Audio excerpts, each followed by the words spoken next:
Hello guys, welcome back to my channel. आज हम करेंगे subject verb agreement. Subject verb agreement एक बहुत इंपॉर्टेंट टॉपिक है ग्रामर के अंदर, जो कि हर इंग्लिश फ्रेज के अंदर यूज़ होता है। तो इसके लिए सबसे इम्पोर्टेंट है सब्जेक्ट वर्ब एग्रीमेंट के रूल्स। जब तक आप रूल्स को अच्छे से याद नहीं करेंगे, उनको रिवाइज नहीं करेंगे, तब तक आप सेंटेंसेस अच्छे से नहीं बना पाएंगे। तो आज हम करेंगे 10 रूल्स किसके, सब्जेक्ट वर्ब एग्रीमेंट के। तो पहला रूल क्या है, टू नाउन्स और pronouns when joined by and takes plural verb. क्या कह रहे हैं, अगर कोई दो नाउन है या फिर प्रोनाउन है, अगर वो एंड के द्वारा ज्वाइन किए जाते हैं तो वो कौन सी वर्ब लेंगे, प्लूरल वर्ब लेंगे। एग्जाम्पल देख लेते हैं, Ram and Shyam go to the park. यहाँ पे सब्जेक्ट क्या है, राम है, श्याम भी एक सब्जेक्ट है। तो इन दोनों को किससे ज्वाइन किया, हमने एंड से ज्वाइन किया, और फिर उन्होंने कौन सी वर्ब ली, प्लूरल वर्ब ली, जो कि है गो। नेक्स्ट क्या आता है, सेकंड। सेकंड एग्जाम्पल देखते हैं, you and I have done this. तुमने और मैंने इसको कर रखा है। यू एंड आई तो हमारा सब्जेक्ट, और किससे ज्वाइन किया हमने, एंड से। उसके बाद इन्होंने कौन सी वर्ब ली, इन्होंने ली प्लूरल वर्ब। नेक्स्ट जो हमारा सेकंड रूल है आज का, वो क्या है, when one of is used with a plural noun the verb after it is always singular. क्या कह रहे हैं, जब वन ऑफ को हम यूज़ करते हैं किसी प्लूरल नाउन के साथ, तो जो उसके बाद वर्ब आएगी वो हमेशा क्या रहेगी, सिंगुलर, अकेली रहेगी। एग्जाम्पल के साथ और समझते हैं अच्छे से, one of my friend is sick. One of हमने क्या कहा था, जब भी हम वन ऑफ को यूज़ करेंगे किसके अंदर, किसके साथ करेंगे, प्लूरल नाउन के साथ, तो जो वर्ब रहेगी उसके बाद में वो क्या रहेगी, हमेशा सिंगुलर।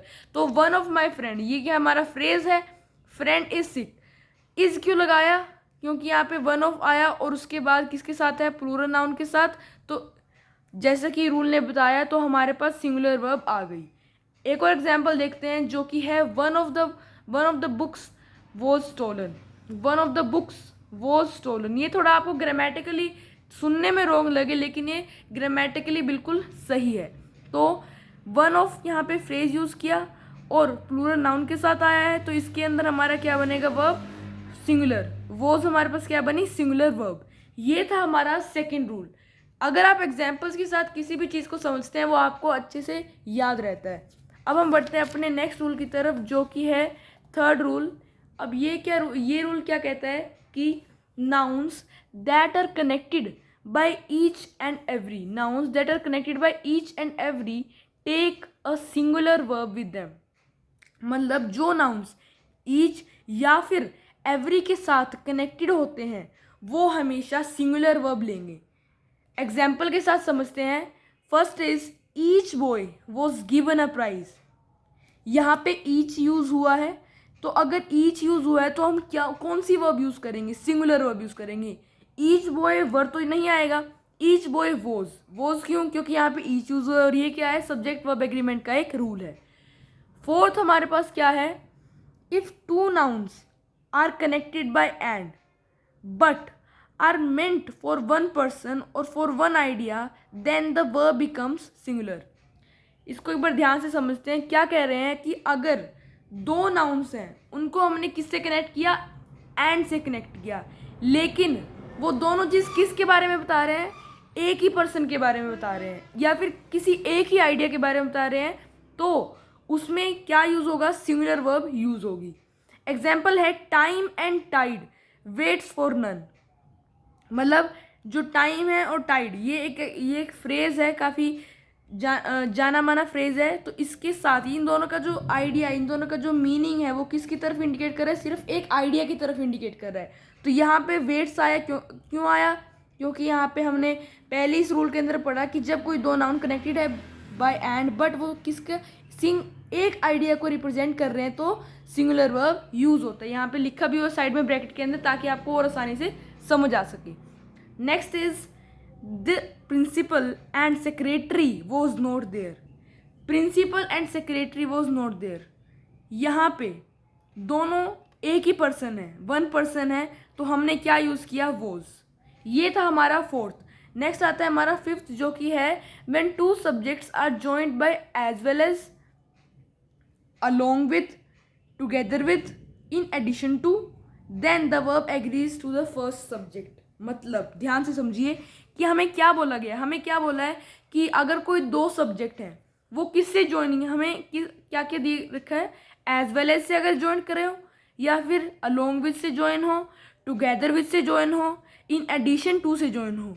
तो जो वर्ब होगी, जो यूज होगी वर्ब लास्ट में, वो किससे प्रभावित होगी, वो प्रभावित होगी फर्स्ट सब्जेक्ट से. जो पहले सब्जेक्ट आया, जो पहले सेंटेंस के अंदर आया, उसी के बेस पे हमारी वर्ब है उसको लिखा जाएगा. एग्जाम्पल से समझते हैं. She as well as her friend is very pleasing. अब यहाँ पे फ्रेंड्स आया है, लेकिन फिर भी हमने क्या यूज़ किया, सिंगुलर वर्ब को. क्यों यूज़ किया, क्योंकि यहाँ पे एज वेल एज यूज हुआ है, साथ में एक और बात हमें क्या कही गई थी इसके अंदर कि जो अगर एज वेल एज यूज हुआ है और टू सब्जेक्ट्स हों, जॉइंट करे गए हों, तो हम क्या करेंगे, पहले सब्जेक्ट के ऊपर ही वर्ब को बनाएंगे. तो यहाँ पे शी क्या है, सिंगुलर फर्स्ट सब्जेक्ट, और इसी के बेस पे क्या आई, सिंगुलर वर्ब इज. तो ये हमारा बन गया grammatically correct sentence. Next is the boys together with the coach were practising for the match. The boys together with the coach were practising for the match. यहाँ पे the boys क्या है, plural verb है, और next हमारे पास subject क्या है, coach. दो सब्जेक्ट हैं, लेकिन हमने किसकी बात सुननी है, हमने फर्स्ट सब्जेक्ट की, द बॉयज. तो यहाँ पे क्या आएगा, यहाँ पे हमारे पास वर हमारा फर्स्ट सब्जेक्ट, लेकिन हमारे पास क्या, कौन सी वर्ब आई, प्लूरल वर्ब आई, क्योंकि पहले द बॉयज है. तो इस टाइप से ये था हमारा फिफ्थ. अब आता है सिक्स्थ, जो कि है when two or more subjects are connected by or, nor, either or neither nor, then the verb example है फर्स्ट. क्या कहा है, अगर कोई दो या दो से ज़्यादा सब्जेक्ट किससे कनेक्टेड है, और से, या फिर नोर से, या फिर ईदर और से, या फिर नीदर और से, देन द वर्ब एग्जाम्पल है में स्टार्ट एकदम से गिवन है. फर्स्ट इज ईदर राम और श्याम नोज दिस. मतलब अगर हमें कोई सेंटेंस है और उसके अंदर दो से ज़्यादा सब्जेक्ट्स गिवन है और वो किससे कनेक्टेड है, इन सब चीज़ों से, तो सिंगुलर वर्ब ही आएगी. मेन पॉइंट क्या निकला कि अगर इन चीज़ों से कनेक्टेड है तो हमारे पास क्या निकलेगा, हमारे पास क्या यूज़ करेंगे, हम क्या यूज़ करेंगे सेंटेंस में, सिंगुलर वर्ब को यूज़ करेंगे. ऐसे एक और एग्जांपल है, नीदर हरी नोर गोरी हैव ईटन. यहाँ पे नीदर और नोर यूज़ हुआ है, लेकिन फिर हमने क्या यूज़ किया, सिंगुलर वर्ब हैव. हमने हैज़ नहीं यूज़ किया, हमने क्या यूज़ किया, हैव यूज़ किया. नेक्स्ट इज सेवंथ, जो कि है if a sentence starts with introducing there then verb agrees to the number of the noun that comes after there. दोबारा से पढ़ते हैं. क्या कहा है, अगर कोई सेंटेंस किससे स्टार्ट हो रहा हो, देयर के साथ स्टार्ट हो रहा हो, देन जो वर्ब है वो किससे एग्री करेगी, जो नंबर ऑफ नाउन है देयर के बाद आए. नंबर ऑफ नाउन जो देयर के बाद आए उनसे ही एग्री करेगी. एग्जाम्पल है फर्स्ट क्या है, देयर इज अ पेन. यहाँ पे इज क्या है, सिंगुलर वर्ब, और पेन भी क्या है, सिंगुलर नाउन. ये था हमारा फर्स्ट. सेकंड है there were big rivers. There were big rivers. यहाँ पे वर्ब क्या है, पहले प्लूरल वर्ब, तो जो हमारा नेक्स्ट नाउन है वो भी क्या होगा, प्लूरल ही होगा, जैसे फर्स्ट एग्जाम्पल में था. सिंगुलर थी तो हमारा जो नाउन है वो भी सिंगुलर हो गया. अब आता है हमारा नेक्स्ट, जो कि है हमारा एट्थ क्या कहता है, nouns through plural, nouns though plural but if they refer to the name of a book, country or that of a province then the verb used is singular. nouns दो plural, अगर nouns चाहे वो plural हो but अगर वो किसी name की तरफ रेफर कर रहे हो, बुक की तरफ कर रहे हो, कंट्री को कर रहे हो, देन और दैट ऑफ अ प्रोविंस की तरफ, तो जो वर्ब है वो हमेशा सिंगुलर होगी. The Gulliver travels is a very interesting book. यहाँ पे बुक की यूज़ है तो हमने सिंगुलर वर्ब को यूज़ किया. ऐसे ही the United State is a powerful country.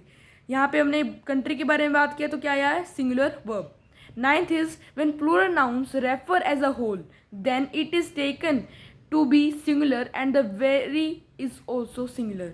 अगर प्लूरल नाउन्स है वो होल को रेफर कर रहे हो, देन वो क्या लेंगे, सिंगुलर लेंगे, then it is taken to be singular, and जो हमारा वेरी है वो भी क्या होगा, सिंगुलर ही होगा. 15 minutes is left for you to complete the exam. अब यहाँ पे हमने क्या यूज़ किया, 15 मिनट्स। अब ये हमारा प्लूरल है, लेकिन यहाँ पे होल की तरह इसको रिप्रेजेंट कर रहे हैं, तो हमने सिंगुलर वर्ब को यूज़ किया। ऐसे ही हमारा एग्जाम्पल नंबर 2 है। अब last but not the least, जो कि हमारा 10th जो कि है phrase a number of takes a plural verb but phrase the number of takes a singular verb. A number of तो हमारा क्या लेगा, प्लूरल वर्ब। ये काफ़ी कंफ्यूजिंग है, लेकिन आप अगर दोबारा से याद करेंगे तो आसानी से याद हो जाएगा। A number of takes a plural verb और the number of takes a singular verb. A number of boys are absent, a number आया तो यहाँ पे क्या लिया हमने, प्लूरल वर्ब लिया। नेक्स्ट क्या है, the number of people there is not much, the number of people there is not much. यहाँ पे इज क्यों आया, क्योंकि यहाँ पे द नंबर ऑफ लिखा है। तो ऐसे ही कंटेंट के लिए please like share comment and subscribe to our channel English achievers. अगली वीडियो में मिलते हैं। Thank you.